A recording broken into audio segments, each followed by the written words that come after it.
I remember when I first started getting into this space. What brought me into the space was KS, and it was a woman that kind of pointed him out, right? So I'm listening to him, and in my mind, listening to him, it was him talking, having conversations with these women who were trying to get different results in their lives. And I'm like, okay, that's pretty dope. And it wasn't until after that when my YouTube algorithm slightly changed and I hear men complaining about women to women, which was just something that I never practiced. And I had to kind of listen deeply and intently to understand their perspective because their perspective was never a perspective that I carried.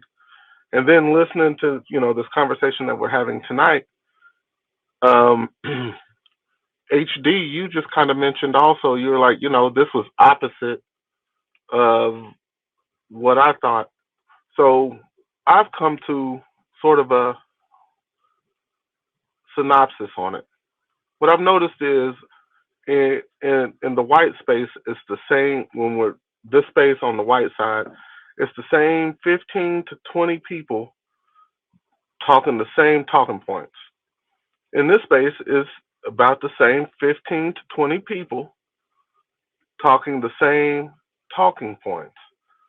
So I think we live more real life, and the bubble is YouTube. I didn't hear. I had never heard of the word simp until I got to this space. Never heard of it. Never heard of it. And when we talk about women and the negative behaviors, I typically would just, if I ran across a woman like that, and I've said this on previous shows, I would typically let them be. Wouldn't engage in any type of conversation with them. So I wasn't having the same experiences that I heard in this space. So my conclusion is the space is the bubble. Like there are tons of channels, right?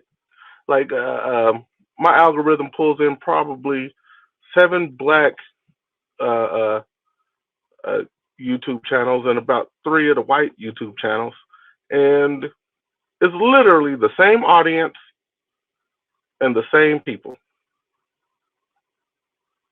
So which one is really the bubble? I think both of them on the bubble because you gravitate to the same people that do the same thing.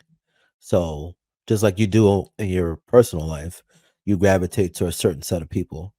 And the people that want negative reinforcement, they're going to gravitate to that.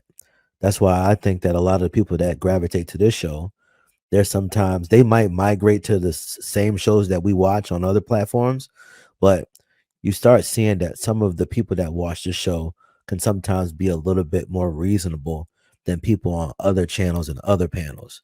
So we just naturally just create our own bubbles because we are attracted to the things that, you know, we kind of agree with. Hi, MJ. Would you like to have? I know because we just start talk. We just talk around here. Did you welcome? Would you like to say anything? Yes, hi. Thank you for having me. Appreciate it. I just want to say I love this conversation. I love the topic, right? To the point of mistaken, the same experience happened to me. When I joined YouTube, it was about like 5 years ago. I started in the debate league, then I went to other well-known content creators. I'm not going to say their name, but well-known content creators that's around in the space. And from there, it kind of transitioned where I started meeting new content creators, and then I started to see the toxic behavior on certain channels and things of that sort. And also the rhetoric, right? On both sides, from women and from men. And I never thought in a million years that Black people in general thought this bad about each other, right? And like, because that was never my experience in the household. Well, you know, with the women folk in my household, even the men folk in my household. Not saying we were perfect, but it was not this type of vitriol. It wasn't being shown, right? So when I came into the space where this type of vitriol or rhetoric was being had, I'm like, oh my God, I couldn't believe that Black men actually thought this way. And I also couldn't believe that Black women actually thought this way with each other.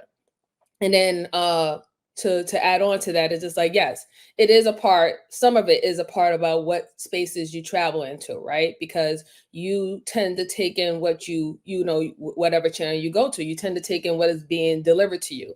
And then sometimes you can get caught up in that, right? And thinking that this is how the world is. And then that's why they're the, like, what is that statement? And most people say, log off, go outside, go touch grass, go get in touch with reality again, because you will actually believe that this is everybody's standpoint on everything. And and it's not healthy. So that's all I wanted to say. But yes, please continue on with the conversation and I'll jump in. Well, I was gonna say, I even noticed with even with part of the conversation we were having earlier, when we were at the restaurant, was that I noticed a change in the negativity towards conversations in regards to Black men. And I'm saying Black because most of our audience is Black. Most of my interaction are with Black men, which is very different than the Black men that are in these spaces. And so I personally, for me, when we first started this, how long has this been, Shan? Like, we're going on year 2, right? This year, this summer would be year 2, right? Of being in like these YouTube streets like this. 3? No, I think it's 2. Well, either way, No, it it had to was be like 3. it was 3? It's got to be closer to 3. Really? Wow. Is that I look at the difference between when we first started versus now. And I think because we were new to this, I think the opinion and openness and being new, that we were kind of blinded a little bit to the reality of the YouTube streets in this space. And so, but then after a while, when you're in a certain environment, you're going to get dirty too. You know what I mean? And I think for me, it was being intentional with not spending so much of my time and energy. Because before we first started, you're looking for other content, you're looking for what other people are saying. So you're scrolling through, looking at the same thing over and over again. You're hearing all of the negativity because you're looking for a topic to talk about. So you're like, oh, we should talk about this. And so then your algorithm starts to change. And so you're just being fed all of the same stuff over and over again. Then you have your show, and then you hear the same stuff that you've looked on here being regurgitated when you're having these topics. And then you're looking and reading in the comments, and the comments it's just like, it's just so much that you have to unplug. Like, I did fast, like, I can't do this anymore. I gotta, recalibrate, because I started seeing that my mind was shifting, even though my reality was very different, because my husband don't represent these men. My brother-in-laws don't represent these men. When I go to work, I don't see these same kind of men. So my reality was not necessarily a reflection of what was going on in these YouTube spaces. But this ended up having a greater impact because I spent so much of my time on IG.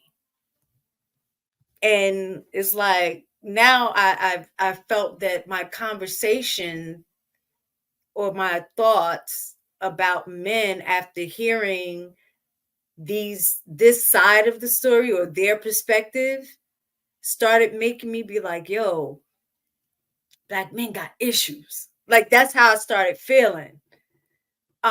Do I think they do? I do think they do, but I think, Black women do too, because also in these spaces, I'm hearing the same hurt, the same fear, the same anger from the female perspective as well. And like what you were saying, MJ, I did not know that it was really this war, so to speak, how they say, the gender war, whatever. I had no clue that this was what was going on. And I don't know, it's sad. And I don't know how we would come back from this, because after a while, people get tired of fighting.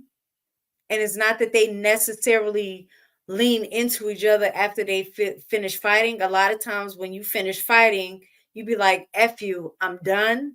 I don't want nothing to do with you. I'm out. And that's the part that I'm scared about, is the fact that how do you recalibrate and get men and women, Black men and women, back together? And I'm not sure how that's going to be able to happen, especially if your interaction with Black men and women is in YouTube.